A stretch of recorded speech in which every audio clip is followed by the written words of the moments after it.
What's up, YouTube? This is Dustin here from the Rugged Arts, and what I'd like to talk to you about today is customizing a bow mount for a type of GoPro. This is the XL Spy Point camera.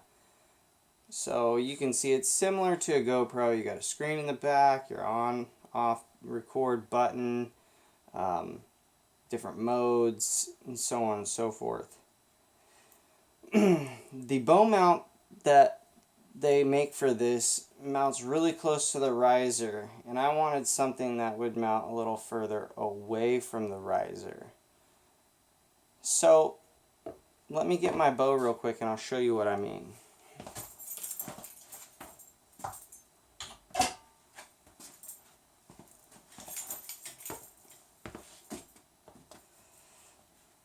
So the bow mount that they make, XL does, for their Spy Point camera, okay, mounts right back here where the stabilizer mounts, and your camera would sit essentially right about here, okay. I just feel like it would be better if the camera was out a little further, like towards the end of my stabilizer. So what I did is I bought a Garmin Verb X bow mount, and it looks like this, and it attaches to the stabilizer section of your bow, okay. And what I've got here on my stabilizer is a threaded end, so I can literally screw this right into here and my bow will accept that camera out at the end of my stabilizer. Problem solved, right? Yeah, I wish it was that easy, because what I didn't factor into was the fact that this piece from the or from the Garmin company doesn't accept the same setup as the XL. So you can see, like, this is a 2-to-1 system, and this is like an outside 2-to-1, where this would be an inside 2-to-1. So it goes in and then you clamp from the outside, or you have 3 sections that come across and you clamp from the outside, and this doesn't work that way. Now you'll notice that that is clear, right? That you've got a groove all the way that comes down. That's not factory. This comes filled in all the way up to here. So you can't move these two pieces, and they do that for rigidity, and that makes sense. But to customize this piece to accept this camera, you have to cut that center section out, and I did that on a bandsaw. Once you do that, now you can pull the two apart and you can insert your mount, or not your mount, you can insert your camera. Then the last thing you need to do is, this is the threaded screw that's supposed to screw right into here like this, and then seat inside this little notch here, right? Well, now that I've put this in here, this won't work quite right. You see it's short. So, and I've already taken this apart, so it looks long enough right now, but it only came out about that far from this piece. So what I have to do is I have to alter this. And so since I'm going to customize it, what I thought is, why don't I just do something cool with it, you know? So here's what I'm going to do. I'm going to put it in the vise right here. And, hold on a sec. Put it in my little Dremel vise. And I'm going to unthread this. Whoops. And I'm going to take this piece out. And then what I'm going to do is I'm going to put it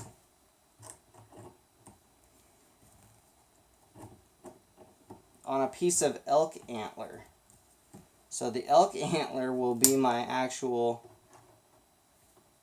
detach screw.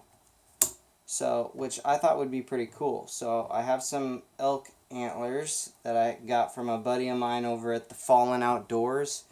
If you are in the military or you're a veteran, you need to check out the Fallen Outdoors. They're a really cool organization. They do a lot of fishing trips, a lot of hunting trips, and the guys are really cool. And they're all over the U.S. from what I understand. And I did a trade arrangement with one of the guys from the Fallen Outdoors, and I traded him a holster for a bunch of antlers. And it was a custom holster because I also do leather work.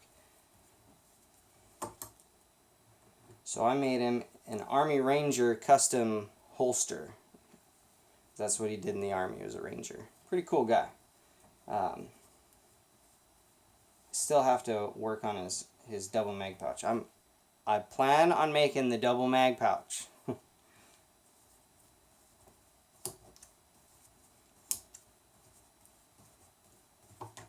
Okay, so now I have that out.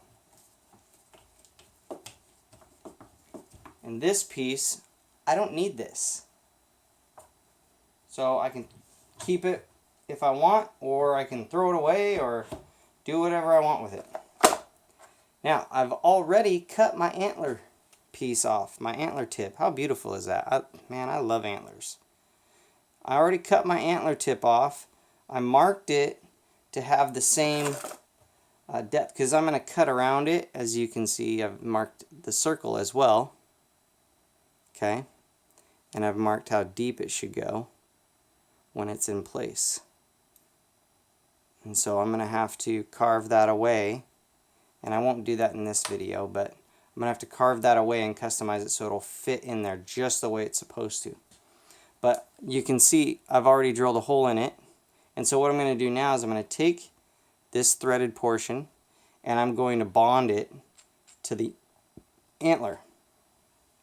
And what I'm going to use for that is a 2-part epoxy.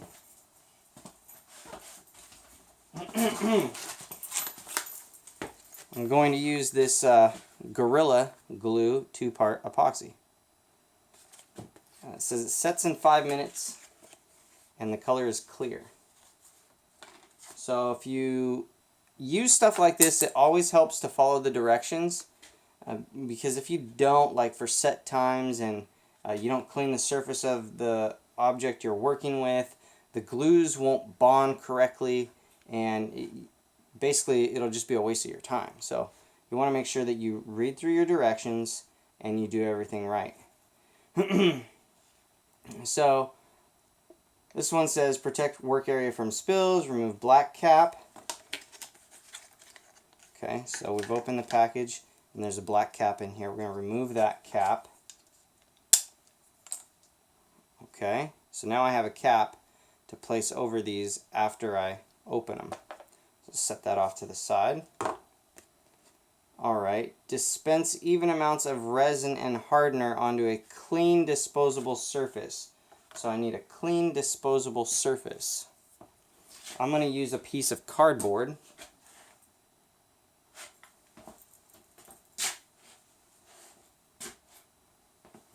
Just gotta find it. Oh, you know what? Here we go. No waste. We're going to use the cardboard they provided.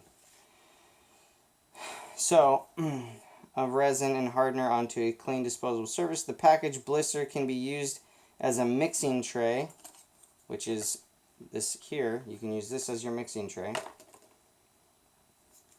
And so you're going to break this. Now you're going to dispense even amounts, right, into your mixing tray.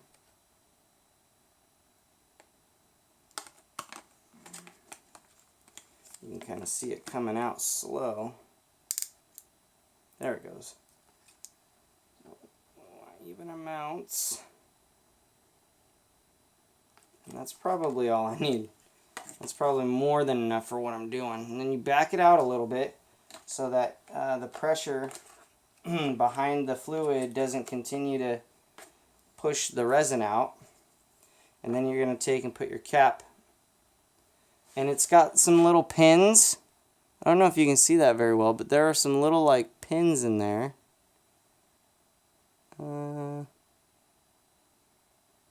Yeah, it's hard to see. Those are that's the end that goes in on the piece, and you're just going to push it down.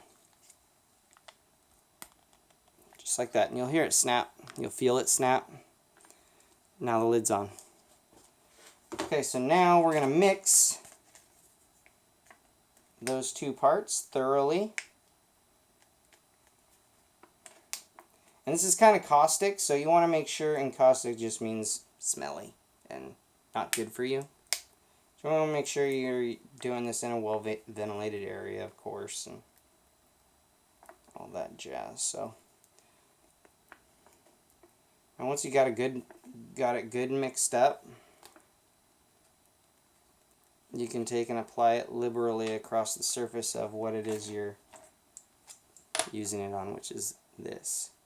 And I actually have a line marked. Let's double check that line real quick.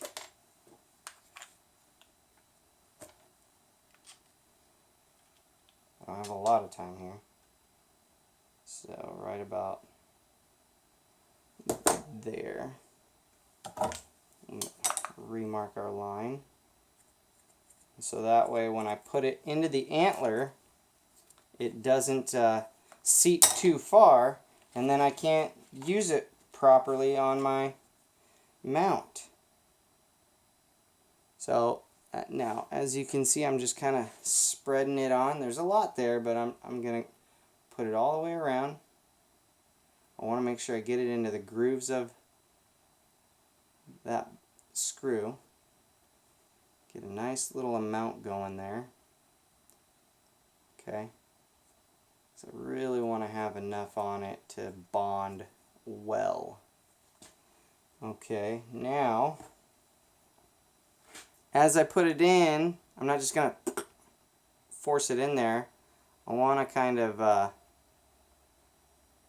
spin it back and forth as I put it in there. I want to try and push the resin down into the antler tip so that I can get some down in there for bonding purposes. I'm just going to keep doing that. Back and forth. Kind of going up and down trying to get it in there.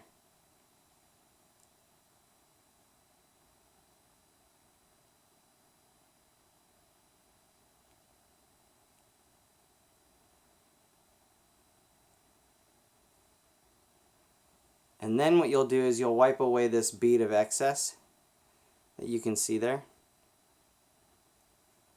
You'll want to wipe that away.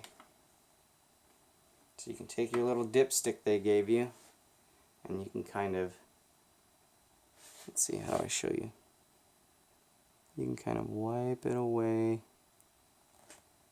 like that.